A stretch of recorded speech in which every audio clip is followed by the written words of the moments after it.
Welcome back. You're watching NewsX. I'm Uday Pratap Singh. Our big focus this hour, Hindenburg Research, the firm behind the hit job on the Adani Group, has shut down. The founder, Nathan Anderson, has penned a letter on X claiming that his decision was a result of all their ongoing investigative projects being completed. Anderson revealed that the shutdown had been planned for several months, but it comes just days before Donald Trump is all set to take over as President of the United States. The January 2023 report, remember, of Hindenburg on the Adani Group caused major losses not just to the company but also to the Indian markets. This has been reported that Hindenburg made at least $4.1 million while shorting the Adanis. The Supreme Court had ordered all agencies in India relevant to the matter to probe Hindenburg's profits too. So what has sparked this surprise shutdown of Hindenburg? Were they worried of Trump possibly cooperating with India and probing Hindenburg's business? Well, with this development, can also India now probe Hindenburg in the future? These are all questions that we will raise with our panel. Joining us live is Dr. Jayajit Bhattacharya, President, CDPR. Also with us live is Sumit Peer, political commentator.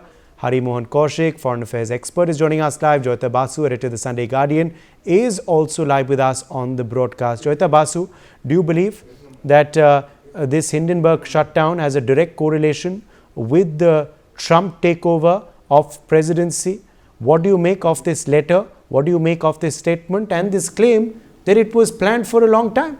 Well, anyone can say anything about things being planned for a long time. I'm certain they wouldn't have shut down if Kamala Harris had become the president of the US. But yes, it has directly to do with Trump coming to power. And the thing is that, Trump taking office, I'm certain they would have spent the time in the last 2 months, they would have spent the time tying up all loose ends and hiding whatever they have to, because they are bound to face some kind, this particular guy is bound to face investigation.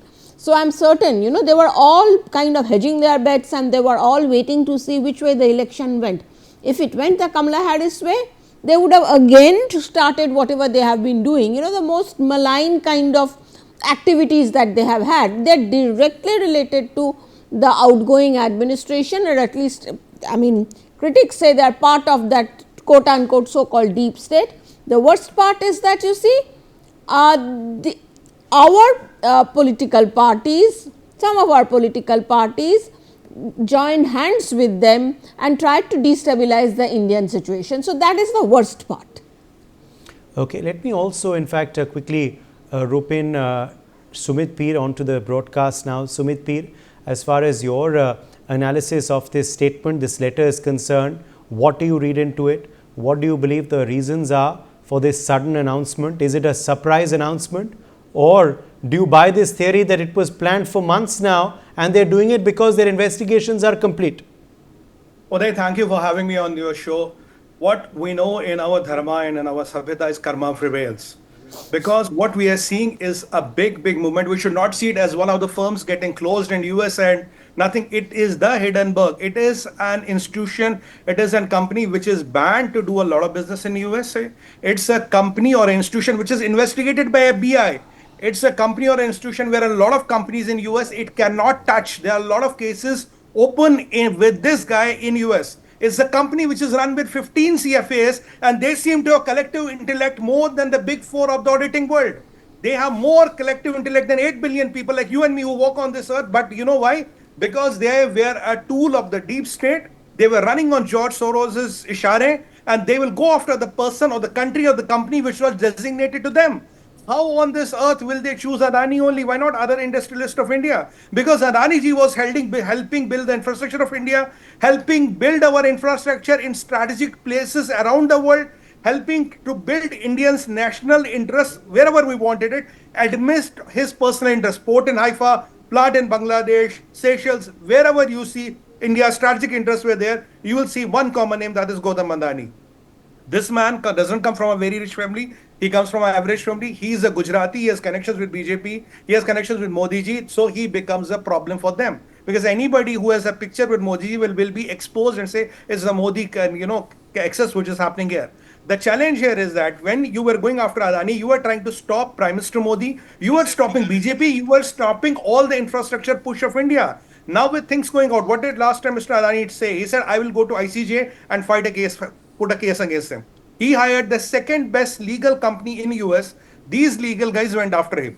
So when there's a change of guard, you have ICJ case, you have the second biggest company in America going after you, you have a very powerful man like Mr. Adani going after you, and all your political facades and all your political cronies whom you worked for are out of power. The most logical thing will be to call it a day, hang your boots and flee. That is exactly what this man is doing. If Joyda is right, if it was Democrats, he would have not left. It is because Trump is coming, and Trump means business.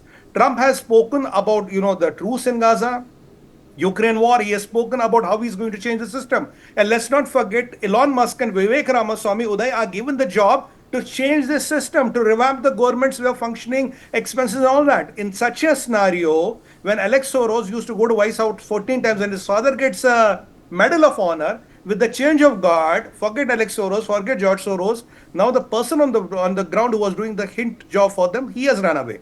No, question is not he was designed to be that. He this man was an ambulance driver for the sake of God. Ambulance driver say he became the epitome and the intellect of the whole world.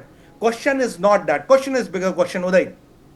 Adani 1.0, 2.0, 3.0, 4.0 lost few $100 billion to Indian economy, to poor people like you and me who put our money in the stocks. And the person who orchestrated in all this and the person who really was the flag bearer of all this was Sriman Rahul Gandhi ji.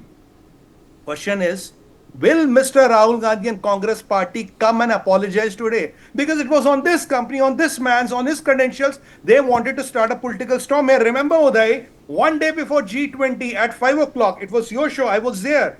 Mr. Rahul Gandhi comes and does a press conference and says, look, Modi ji, tomorrow the whole world is coming and Hindenburg has come with this khulasa and this, report. Now what will be the position of India? Indian institutions, Indian financial bodies, whole of the Indian system is a subject matter of laughter. We stand exposed in the world. Is Prime Minister Modi going to come and clarify his stand? That is what he said one day before G20. Now with same Rahul Gandhi and Mr. Jairam Ramesh and the Congress party and all his cronies come and apologize. What about the people who made all the money after Adani 1.0, 2.0, 3.0? Will they pay the money back? Shouldn't ED go to their homes and recover that money? Because there are proceeds of crime. You engineer a split, you have your guys buy the money, buy the shares at the right point of time, shares go up, then you sell it.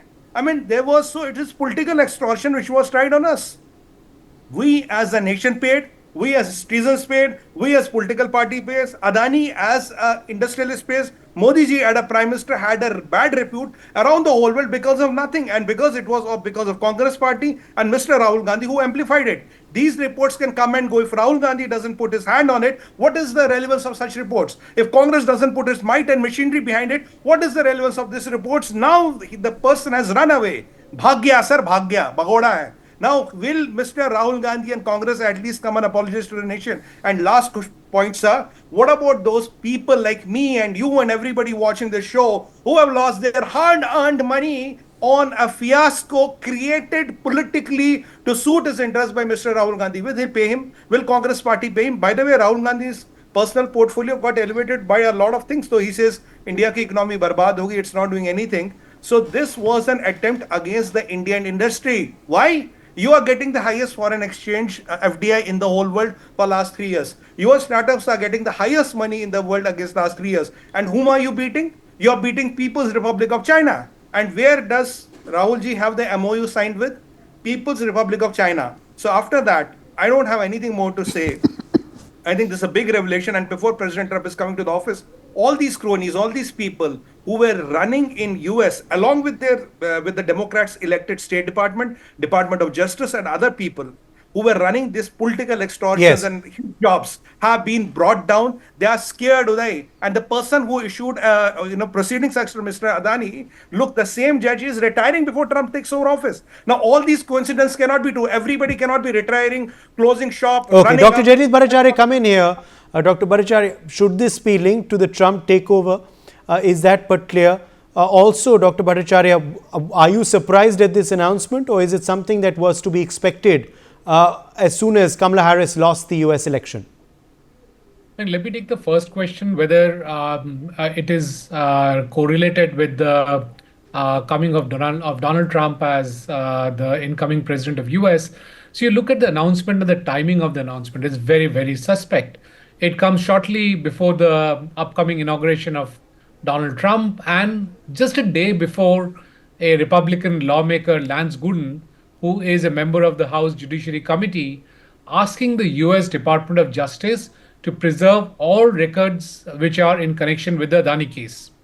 And a week before that, Gooden had demanded answers on the Justice Department selective prosecution and asked if there was any George Soros connection to it. Now, we clearly know by now that there is a huge George Soros connection to Hindenburg. Not only that, the more sinister part is that there is a huge connection to the Chinese Communist Party and Hindenburg.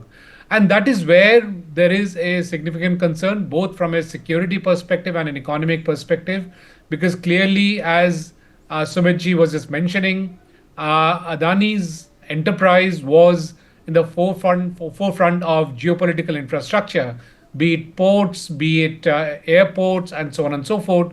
And we have seen a series of orchestrated attacks.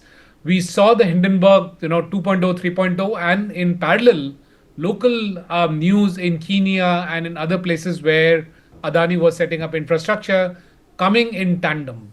And therefore, we see the Kenyan government retracting on the airport contract that was given to the Adanis. Now, clearly, that's a huge economic loss to India, because at the end of the day, it's an Indian enterprise which is going and setting up infrastructure for which we would have got a return in the future.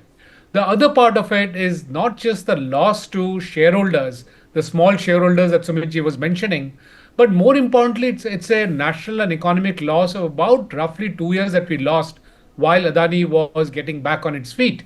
Adani liquidated much of its debt. It paid off the debt. Now, you don't take debt for the fun of it. You take debt to build more assets, to build more infrastructure, which is going to pay back to this economy.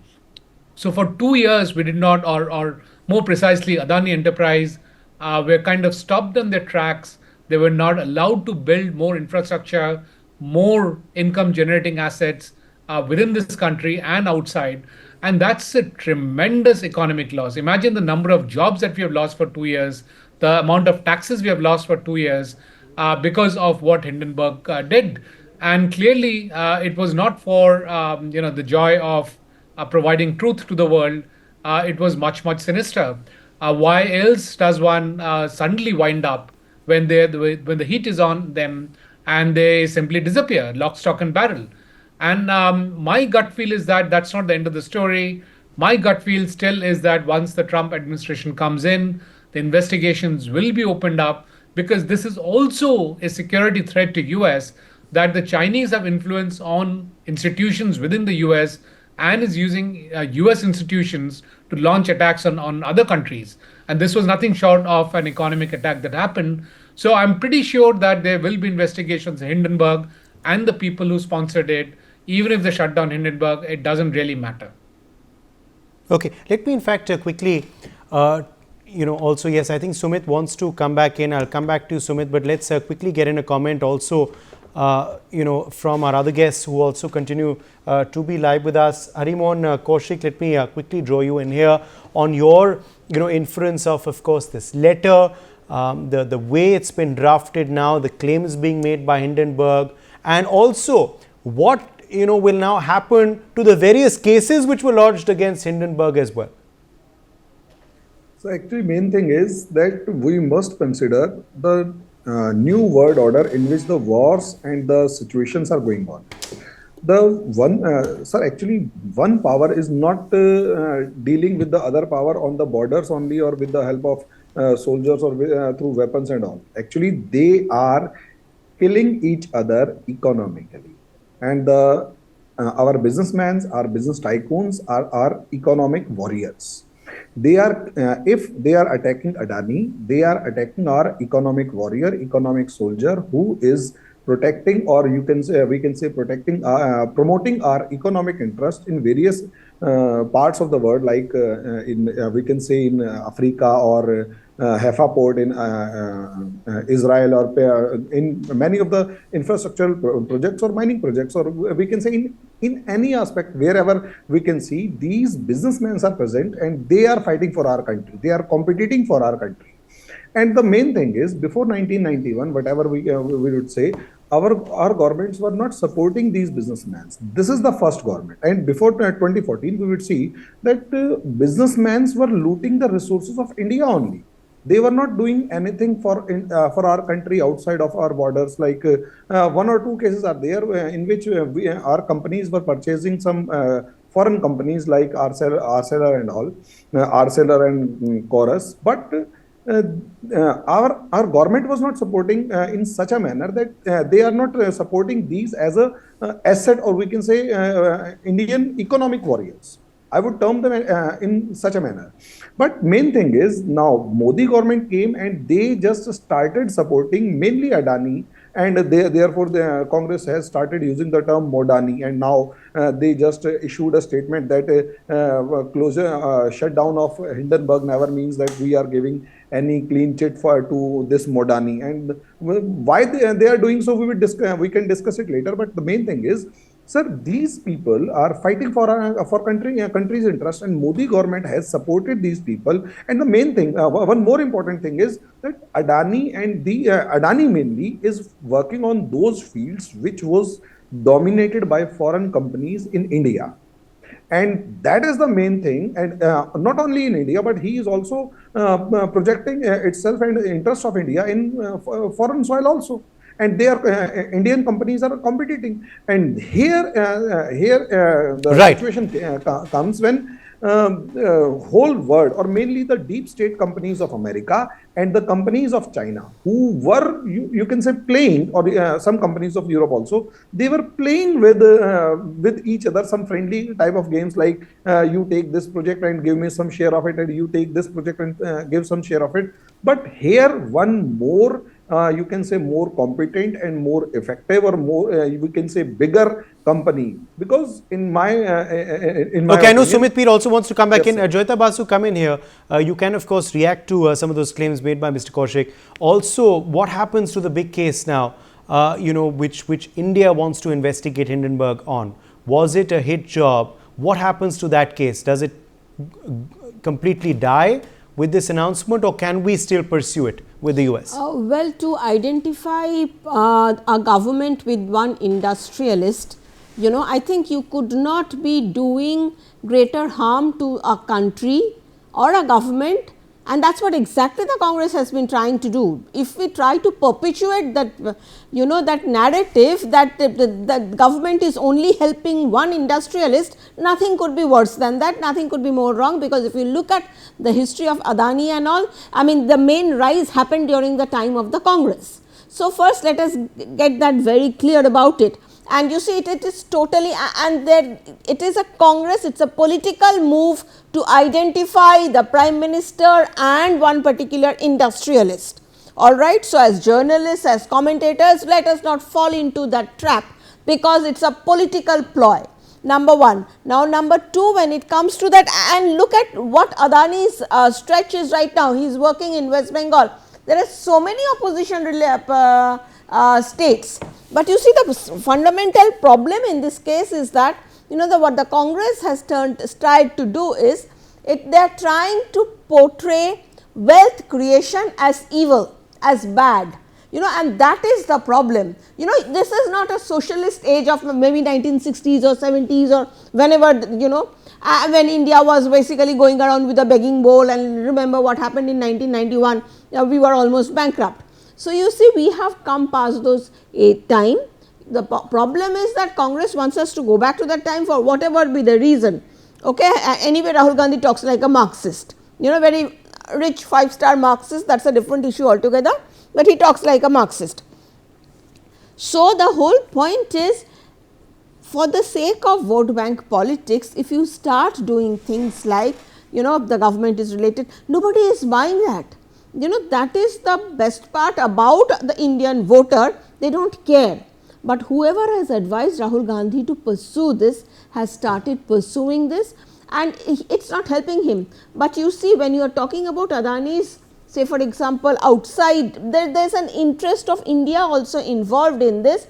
Say for example, Adani's presence in Haifa, alright, there is a serious, it is causing serious problem to China, for example.